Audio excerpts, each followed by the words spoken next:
আচ্ছা নামাজ পড়া কিটা আল্লাহর কাম, রোজা রাখা এটা আল্লাহর কাম, ওয়াজ করা কিটা আল্লাহর কাম। এটা হে ব্যস্তে যাইবার লাগি সব কাজ করতেছে, হে ব্যস্তে যাওয়ার জন্য এইসব কাজগুলা করতেছে। এটা একটাও আল্লাহর কাজ না, এটা হইলো নিজের কাম। নিজে কেমনে বেহেস্তে যাইবো এই ব্যস্তে যাওয়ার জন্য এইসব কাজগুলা করতেছে। কোরআনের মধ্যে কইতাছে সূর্য উদয় হওয়া থেকে সূর্য অস্ত পর্যন্ত ফানাখার থেকে বিরত থাকো, এই কথা যে কইল কোরআনে। আবার কইছে সমর্থ থাকলে 4টা ব্যাকরণ আইলে রোজা থাকো। আচ্ছা রোজার সাথে বিয়ার সম্পর্ক কি? আর এই যে কইল সূর্য উদয় হওয়া থেকে সূর্য অস্ত পর্যন্ত ফানার থেকে বিরত থাকো, তাইলে আচ্ছা এই সূর্য যে উঠছে কেউ কইতে পারবো এই সূর্য ডুবে? কেউ কইতে পারবো এই সূর্য ডুবে? আমি তো দেখি এই সূর্য ডুবে না। এটা হচ্ছে আমাদের দেশে অন্ধকার হয়, আরেক দেশে ঠিক হয়ে আলো দ্বিতীয় আছে। আচ্ছা এক দেশে কোনো সময় রাত হই না। এই দেশের এই কোরআনটা তো আইছে পুরা বিশ্বের মুসলমানদের জন্য না, খালি বাংলাদেশ আর সৌদি আরবের লাগি এই কোরআন আহে নাই, সারা বিশ্ব মুসলমানদের জন্য। তাইলে আচ্ছা একটা দেশ আছে নরা, এই দেশটার মধ্যে কোনো সময় রাত হয় না। এই দেশের মানুষ কেমনে নামাজটা করবো? ওয়াক্ত পাইব কই? জুহর পাইব কই? আসর পাইব কই? ফজর পাইব কই? মাগরিব পাইব কই? আর এরা যদি রোজাটা রাখে, রোজাটা রাখবো কিভাবে? রোজা যেটা রাখবো এরা তো কোনো সময় রাইতই পাইতেছে না, কোনো সময় ফজরই পাইতেছে না।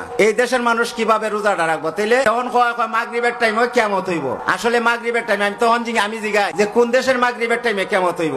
বাংলাদেশের মাগরিব নাকি সৌদি আরবের মাগরিব নাকি আমেরিকার মাগরিব? তখন কথা কইলে তো কোনো কথার জবাব দিতে পারেন। মানে কয়া কয় সব আল্লাহ বলে বানাই দিব সব জায়গায় ওই এক টাইমে মাগরিব বানাইব। যে কোরআনের মধ্যে যে সূরাগুলো আছে এটা কার বাণী? আল্লাহর বাণী না? আল্লাহ কি কয়ে দিছে যে আমি যেটা কইছি তোরা ওইটা কো? আল্লাহ কইছে কেউ রে যে আমি যা কইছি তোরা ওইটাই কো? এরা তো আল্লাহ যেটা কইছে এটাই রাইতে দিনে কইতাছে, এটাই মুখস্থ করতেছে। এই কোরআন শরীফ তো আল্লাহর বাণী, এটা তো সবাই কয়। তাইলে আল্লাহ যেটা এটা নয় যে কোরআনের মধ্যে কইছে এই কথাটা তো এরা সবাই রাইতে দিনে এটা মুখস্থ করতেছে। এর লিগে আল্লাহ কইছে যে কতিপয় মরক্কা আছে কি বল মুখে ফাট করে, তারা কিতাব সম্বন্ধে বুঝে না, মূর্খের দল বলছে তাদেরকে। আচ্ছা আসলে সওয়াব, এই যে সওয়াব আমি কয় নামাজ পড়লে সওয়াব হইব, রোজা রাখলে সওয়াব হইব, হজ করলে সওয়াব হইব, মানে যত কিছু করবো খালি সওয়াব দেখা। সওয়াবের কথা আল্লাহ কোরআনে কয়ে দিছে যে যারা সওয়াবের আশায় ইবাদত বন্দি করে তারা ভুল করে। সওয়াবের আশায় যারা ইবাদত বন্দি করে তারা ভুল করে। তারা তো নামাজ পড়তেছে সওয়াবের আশায়, রোজা রাখতেছে সওয়াবের আশায়, ওয়াজ করতেছে সওয়াবের আশায়, সব করতেছে সওয়াবের আশায়। আল্লাহর কাজ আছে দুইটা। আল্লাহর কাজ হইলো দুইটা, একটা হইলো মানুষকে তরিকা পথে দাওয়াত দেওয়া, আর একটা হইলো ক্ষুধার্ত ব্যক্তিকে পেট ভরায় ভাত খাওয়ানো। এই দুইটা কাজ হইলো আল্লাহর। আর বাহিরে সব হইলো নিজে। মসজিদও কইতাছে যে আল্লাহর ঘর, আসলে তো এটা আল্লাহর ঘর না, এটা হইলো আল্লাহর ঘরের নমুনা। ওই যে কয় যে মসজিদে আল আকসা ফিলিস্তিনে আছে, এটা হইলো আসলে হইলো অরিজিনাল আল্লাহর ঘর, যেটা এটা নমুনা। তখন এরা কি কইতাছে এটাই আল্লাহর ঘর। আমি কদিন আগে দেখতেছি যে একটা মসজিদ মানে আতরি দিয়ে বাইরে ভাঙ্গা লাইতাছে, তখন আমি আল্লাহর ঘর মানুষে বাইরে ভাঙ্গা লাইতাছে। আল্লাহর ঘর আল্লাহ নিজে বানাইছে, আল্লাহর ঘর মানুষে বানাইতে হয় নাই। যে ঘরটা আল্লাহ বানাইছে এই ঘরটার মধ্যে আল্লাহ নিজেই থাকে। তাইলে মসজিদও যদি আল্লাহর ঘর হয়, খাবা ঘরও আল্লাহর ঘর হয়, তাইলে দুটোটার মর্যাদা সমান থাকবো না? দুটোটার মর্যাদা সমানই থাকবো। একটা কাবা ঘর যেটারে দেখে নাই আল্লাহর ঘর, এটারে হোমুখ দিতেছে, মানে এটারে সম্মুখে রাখতেছে, কিন্তু হাজার হাজার আল্লাহর ঘর পিছনে, মানে এটারে পিছে ফেলাইতেছে। আর কতটিরে ডাইনে রাখতেছে, কতটিরে বামে রাখতেছে আল্লাহর ঘর। আল্লাহ কি কয়ে দিছেন যে আমার একটা ঘরে তোরা ফুটকি দেখা, আর একটা ঘরে হোমুখ দেখা? আল্লাহ কি কথা কইছে যে আরেকটারে ডাইনে রাখ, আরেকটারে বামে রাখ? আল্লাহর ঘর যদি হয়ে থাকে, আল্লাহর ঘর তো সব আল্লাহর ঘর সমান মর্যাদা থাকবো। তাহলে একটারে হোমুখ দিল, আরেকটারে ফিস দিল, আরেকটারে ডাইনে রাখলো, আরেকটারে বামে রাখলো।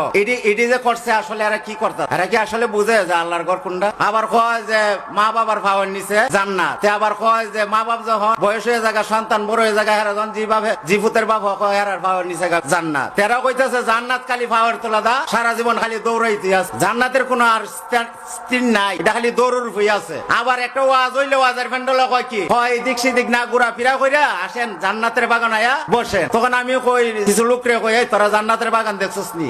কন না। আমি কই যে ওয়াজের মৌলানা যে কইলো যে এদিক সেদিক ঘুরা ফিরা না করে আইসা জান্নাতের বাগানে বসে, তাইলে কি কইলো এটা? তাইলে জান্নাতের বাগান আমরা দেখছি না? আর যদি এটা জান্নাতের বাগান না হইয়া থাকে তাইলে হ্যাঁ মিছা কথা কই। দুইটার একটা তো নিতে হইব, হয় মিছা কথা কইছে না ওইটা আসলে এটা জান্নাতের বাগান। আমার আয়া বিক্রি করে সামান্য মূল্য তোমরা নিও না। এই যে নিতেছে তারাবি পড়াইলে একটু বেশি নামাজ পড়া 20 টাকা, ঈদের নামাজ পড়াইবো 20 টাকা, এই যে শুক্রবারে একটু নামাজ কয়েক রাকাত বেশি পড়া 8 টাকা। মানে এরা খালি টাকার রূপে পাগল, টাকা দিয়া খালি নামাজ পড়াইবো। আল্লাহ কি কোন জায়গা কইছে যে টাকা লইয়া সেটা তোমার আমার ধর্ম করো? এরা এমন কাজ করতেছে।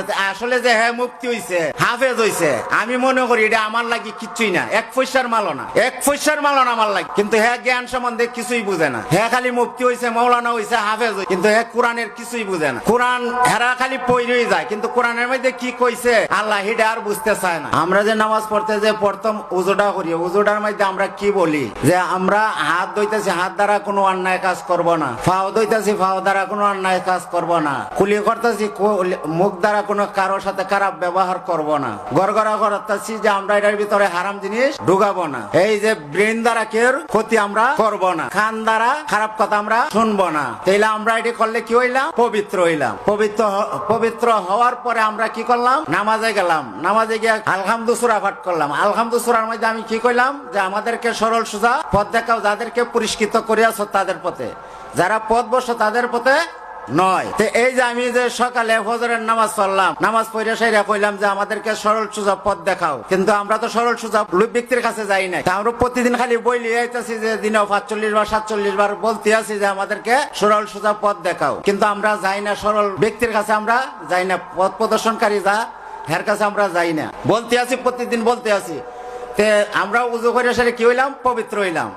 পবিত্র হইয়া নামাজ পড়লাম। নামাজ পড়ার পরে যা বললাম, নামাজ পড়ে আবার তা করলাম। তা করে সেটা আবার জোহরের নামাজ পড়বো, মানে জোহর হইবার আগে পবিত্র হইয়া আবার যত পবিত্র কাজ আছে সবই করলাম। কইরা আবার জোহরের নামাজ পড়তে গিয়ে সেটা আবার পবিত্র হওয়ান লাগে।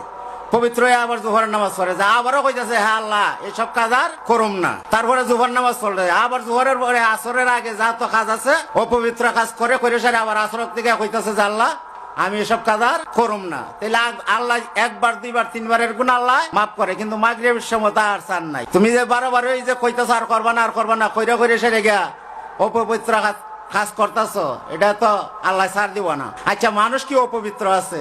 মানুষ কোনো অপবিত্র নাই। মানুষ যদি অপবিত্র থাকতো তাহলে কত মানুষ লঞ্চে ডুবা মারা যায়, তাদের লাশ তো কায়া পায় না, জানাজা করবো তো দূরের কথা, তাদের লাশ তো কায়া পায় না। তাহলে এরা কি বেহেশতে যাইব না? এরা কি উজু করে মরছে না গোসল করে মরছে? তখন আমাকে বুঝাইতেছি কি যে উজু করলে পবিত্র হয়।